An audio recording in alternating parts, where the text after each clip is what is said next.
इस बार चुनाव हो रहा है 2025 का। ये चुनाव नहीं है, ये चुनाव महाभारत होने जा रहा है। आपके भविष्य को ये तय करेगा कि आप 50 साल पीछे जाएंगे कि प्रेजेंट जो आपका जिंदगी चल रहा है उसमें रहेंगे। ये चुनाव वो हो रहा है, आप समझ लीजिए।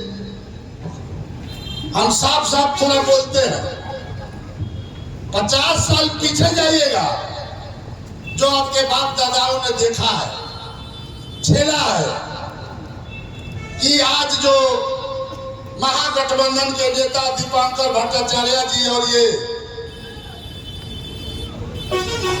माझी जी कर रही है, मल्ला भाई वीआईपी पार्टी के मुकेश सहनी जी, कांग्रेस का भी गठबंधन है, सीपीआई सीपीएम, इसका भी गठबंधन जो बना है आप लोग को रक्षा के लिए, आप लोग की रक्षा के लिए बना है।